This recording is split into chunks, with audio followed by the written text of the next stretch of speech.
শ্যামা জননীর মহাপ্রসাদ শ্যামাপ্রসাদ তুমি, হয়েছে ধন্য তোমারে স্তন্য পিয়ায় বঙ্গভূমি। আজ যে পশ্চিমবঙ্গে আমরা বাস করছি এবং আমাদের মাতৃভাষা বাংলাকে বিশ্বের দরবারে ছড়িয়ে দিয়ে আমরা বাঙালি হিসাবে মাথা উঁচু করে বাস করছি, তা এক বাঙালির সংগ্রামের ফল। তিনি বাংলার বাঘ শ্রী আশুতোষ মুখোপাধ্যায়ের সুযোগ্য সন্তান ডক্টর শ্যামাপ্রসাদ মুখোপাধ্যায়। 20শে জুন পশ্চিমবঙ্গ দিবস। পাকিস্তানের হাতে চলে যাওয়ার হাত থেকে পশ্চিমবঙ্গ নামক ভূমিখণ্ডটিকে যিনি বাঁচিয়েছিলেন তিনি ডক্টর শ্যামাপ্রসাদ মুখোপাধ্যায়। আসুন একটু ইতিহাস ঘেঁটে দেখা যাক। বেশি দিন তো নয়, এই 1946-47 সালের কথা। তখন ইংরেজ শাসনাধীন ভারত, অখণ্ড বঙ্গপ্রদেশে চলছে মুসলিম লীগের বর্বর হিন্দু নিধন যজ্ঞ শাসন। নতুন রাষ্ট্র পাকিস্তানে সম্পূর্ণ মুসলিম শাসনে হিন্দুদের কি চরম লাঞ্ছনা ও দুর্দশার সম্মুখীন হতে হবে তা ভেবে শিউরে উঠল বাংলার হিন্দু সম্প্রদায়।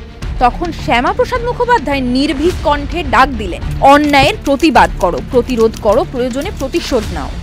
তিনি অকাট্য যুক্তি দিয়ে বললেন, মুসলিম সংখ্যাগরিষ্ঠতার অজুহাতে একটা প্রদেশ যদি ভারত থেকে বিচ্ছিন্ন হয়ে পাকিস্তানে যেতে পারে, তাহলে সেই একই যুক্তিতে সেই প্রদেশের হিন্দু সংখ্যাগরিষ্ঠ জেলাগুলি কেন ভারতের সঙ্গে থেকে যাবে না?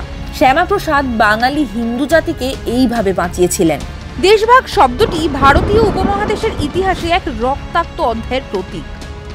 1947 সালের এই ঘটনাকে ভারত পাকিস্তানের বিভক্তি হিসাবে দেখা হয়। শ্যামাপ্রসাদ মুখার্জি বাঙালি হিন্দুদের বাঁচাতে হিন্দু প্রধান বাংলার অংশকে ও মুসলিম অঞ্চল থেকে পৃথক করার দাবি জানিয়ে বলেছিলেন, পূর্ববঙ্গ পাকিস্তানে গেলে পশ্চিমবঙ্গকে ভারতেই রাখতে হবে। অগ্নিস্ফুলিঙ্গের ভূমিকা নিয়েছিলেন শ্যামাপ্রসাদ মুখোপাধ্যায়। প্রকৃতপক্ষে দেশভাগের কেন্দ্রবিন্দুতে ছিল দুটি বৃহৎ প্রদেশ, বাংলা ও পাঞ্জাবের বিভক্তি। 1947 সালে ভারত ভাগের প্রাক্কালে সোহরাওয়ার্দী পাকিস্তান ও ভারত ডমিনিয়নের বাইরে স্বতন্ত্র ও স্বাধীন যুক্ত বাংলা গঠনের প্রস্তাব দিয়েছিলেন, যা সোহরাওয়ার্দী প্রস্তাব নামে পরিচিত।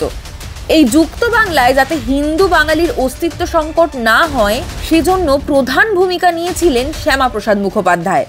পূর্ববঙ্গ পূর্ব পাকিস্তান হওয়ার পর যে 1.5 কোটি সংখ্যালঘু হিন্দু নরনারীকে বাস্তুভিটা ত্যাগ করতে হয়েছিল, কার্যত তাদের ত্রাতা হয়ে দাঁড়িয়েছিলেন শ্যামাপ্রসাদ মুখোপাধ্যায়। মাত্র 13 বছরের রাজনৈতিক জীবনে ডক্টর শ্যামাপ্রসাদ মুখোপাধ্যায় যে আলোড়ন তুলে দিয়েছিলেন, আজও তা স্থিমিত হয়নি।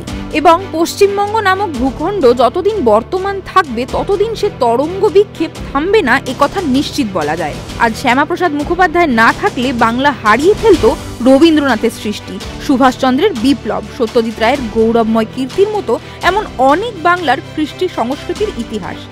বাংলার ঐতিহ্য সংস্কৃতিকে বাঁচিয়ে রাখার জন্য বাঙালি হিন্দুরা শ্যামাপ্রসাদ মুখার্জির কাছে আজীবন ঋণী থাকবে।